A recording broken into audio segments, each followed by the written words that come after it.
Aedas Homes trabajamos para que tu vida en casa sea más bonita. Aedas Homes. Bonita la casa, bonita la vida. Bueno, pues venimos del BM Growth y ahora ya nos vamos a las grandes de las grandes, al IBEX 35 y a los mercados en general, los mercados europeos, que son los que están cotizando ahora. No lo hacemos como siempre, ese análisis de la mano de XTB, en este caso con Miguel Momovela, analista de XTB. Buenos días, Miguel. Hola, buenos días, ¿cómo estáis? Muy bien, pero al IBEX 35 no podemos decir lo mismo, ni al resto de bolsas europeas. Vaya castañazos se están dando. Efectivamente, no se ha levantado, la renta variable no se ha levantado igual de bien que nosotros.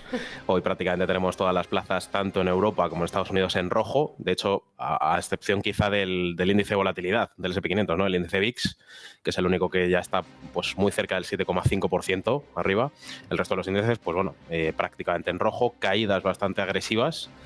Algunas de las cuales, pues por ejemplo, en el caso de, si nos vamos a Estados Unidos, pues tenemos caídas agresivas, por ejemplo, en el Russell, tenemos caídas en Nasdaq, en S&P500, en el Dow Jones, el índice industrial, y aquí en Europa, bueno, prácticamente todas, como decíamos, las principales, pues están también en rojo. Tenemos ahí al IBEX con teníamos un 1,9% a la baja, creo que ya hemos superado el 2% a la baja, y bueno, es una de las que más despuntan negativamente hablando. DAX también, el índice londinense, también en Francia, Alemania. Bueno, tenemos todas las principales plazas pues en esa sangría, ¿no?, con la que hemos amanecido. Hablabas un poco de Estados Unidos, de Europa, pero también Japón. No sé qué nos puedes contar, porque también, igual que está sucediendo aquí en Europa, que tiene un poco que ver, ¿no?, con estos nuevos rebrotes de la COVID-19, que parece que veíamos la luz al final del túnel y otra vez nos encontramos de bruces con una realidad, y es que continúan los contagios en cuanto se relajan las restricciones. Y es que en Japón las autoridades están planeando incluso declarar el estado de emergencia durante los Juegos Olímpicos. Bueno, Japón en concreto tiene bastantes flancos abiertos. Es decir, su progresión en bolsa, desde luego, no es lo único que preocupa. La última lectura pues arrojaba ya más de un 2,15% de pérdida en el índice Nikkei. También es verdad que los últimos datos macro que han arrojado no han sido del todo positivos, los datos de producción industrial, y pues en la deuda en porcentaje de PIB, desde luego, tampoco es que los datos sean muy alentadores. Bueno, al final los datos relativos al COVID, bueno, los datos actualizados de contagios, desde luego evidentemente, los Juegos Olímpicos pues son una mala noticia, ¿no? Llegan un momento, desde luego, en el que, pese a todas las precauciones que se habrían tomado preventivamente, pues bueno, al final la expansión del COVID, desde luego, es algo que, por muchas medidas que tomes, en ciertos aspectos va a ser muy complicado de frenar, con lo cual es totalmente comprensible que activen de nuevo, o que piensen por lo menos en activar mecanismos de seguridad. También hoy la referencia al Banco Central Europeo, que anunciará este jueves los resultados de la revisión de su estrategia de política monetaria. Bueno, no sé qué previsiones hay, ¿cómo ves que pueda afectar a los mercados hoy? Bueno, si tomamos como referencia la reunión de la FED de ayer, al final el mensaje que se está dando sobre todo es muy cauto, muy de cautela, de mantener la calma, y un mensaje quizá de paciencia, es decir, con pocos cambios, en otras palabras, con pocos cambios en el programa de compra de deuda, y sin noticias aparentes de cambios en los tipos a corto plazo. Desde luego, el Banco Central Europeo, su política o sus movimientos en el área monetaria, desde luego, no han sido ni mucho menos agresivos en las últimas reuniones. De hecho, pues prácticamente han dado el mismo mensaje en todas ellas, ¿no? Con lo cual tampoco nos cabe esperar algo diferente, ¿no?, de esta próxima reunión. El sector bancario, uno de los que estamos viendo que tiene caídas más pronunciadas, aunque están todos los valores en rojo, prácticamente menos uno, enseguida hablaremos de él, pero la banca, uno de los que más está sufriendo, ¿no?, las caídas de hoy. Sí, de hecho, pues prácticamente entre las 10 que más caen vemos a las principales entidades bancarias. La que despunta negativamente hablando es Banco Sabadell. También tenemos ahí a Santander, BBVA quizá un poquito menos perjudicada junto con Bankinter, CaixaBank saliendo quizá de esa zona roja, en torno a un 2,15-2,20% de caída.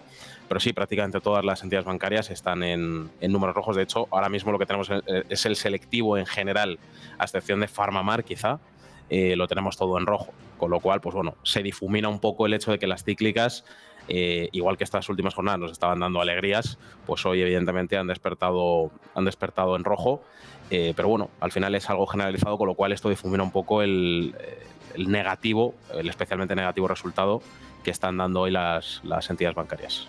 Hablabas de PharmaMar, pero la que se está salvando de la quema ahora mismo, la única que tiene color verde, que está en positivo, es Solaria, con una subida del, a ver, que lo abro aquí, 0,35%, después del que el Bank of America apuntara este valor con un potencial alcista del 74%. Eso es, una actualización en la valoración de Bank of America, pues muy reciente. De hecho, prácticamente estamos hablando de ello a principios de semana, y ya sabemos que las casas de análisis en esto pues tienen un peso relevante. Es decir, sobre todo las casas de análisis de este renombre, Bank of America, quizá Deutsche Bank, Citigroup, etcétera, etcétera, que son las que constantemente pues están tomando partido, ¿no?, de manera activa en valoraciones relativas a empresas tanto del selectivo español como a nivel Europa y Estados Unidos. En este caso, pues bueno, esa revalorización por la que apostaba Bank of America en el caso de Solaria, pues con esas subidas de entre el 75 y el 80% que auguran, ¿no?, por así decirlo, pues sí que les ha ayudado, o sí que les ayudó, de hecho, desde principios de semana, a volver a retomar un poquito sus brotes verdes en bolsa.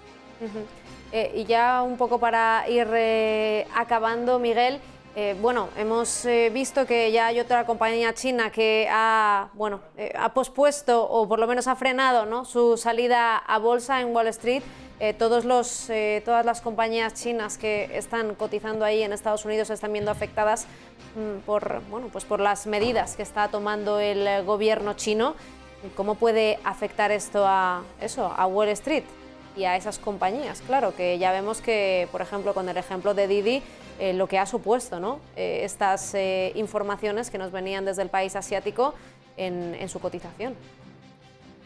Bueno, estas noticias, desde luego, cuando tienen impacto, si hablamos de ventanas temporales, donde tienen impacto es pues minutos o incluso horas antes o horas después de que se emita la noticia. Al final, pues evidentemente, para que eso tenga un impacto mayor, debería ser una situación que se elongase en el tiempo. Es decir, tendría que ser algo que de manera sistemática afectase a nuevas salidas de bolsa, es decir, que se volviese un continuo, por así decirlo. Es verdad que este hecho aislado ha tenido un impacto grande sobre el mercado, desde luego porque era una salida de bolsa, entiendo que es muy esperada, pero para que esto realmente llegue a tener un impacto real y quizá pues haya, digamos, impacto sobre el mercado chino, o en este caso sobre Wall Street, desde luego hace falta más ruido en esa dirección. Decía antes lo de Japón, que estaba barajando lo de imponer el estado de emergencia, pero no, es que lo impone, el estado de emergencia. Dice que no habrá espectadores en los Juegos Olímpicos. Es el titular que acabo de leer. En cualquier caso, bueno, esto ya lo hemos analizado. Miguel, ya para ir terminando, pero ya para terminar, alguna recomendación, como siempre os pedimos desde aquí, desde Negocios Televisión. Bueno, sigue siendo un momento, y bueno, más que nunca ahora, teniendo en cuenta que la turbulencia a la que nos estamos viendo abocados con las cíclicas pues es más que evidente. Ayer las teníamos todas en verde, como quien dice, hoy están prácticamente todas en rojo. Aún así, todavía seguimos dándole mucha luz, nunca mejor dicho, al sector energético, y fijándonos en compañías como Naturgy, por ejemplo, con esos últimos movimientos que ha tenido, digamos, en su estructura accionarial, y con esa OPA, ¿no?, con esa, digamos, esa oferta que le lanzaba Caixa, si no me equivoco, que estaba por encima de la que en su día propuso el fondo australiano. Pues bueno, eso desde luego ha hecho que se mueva en bolsa en estos últimos días. Miguel, nos despedimos ya, cerramos aquí este espacio de análisis de bolsa. Muchísimas gracias, como siempre, por habernos acompañado y por habernos ayudado a analizar todo lo que está sucediendo en los mercados. Un saludo. A vosotros, un abrazo.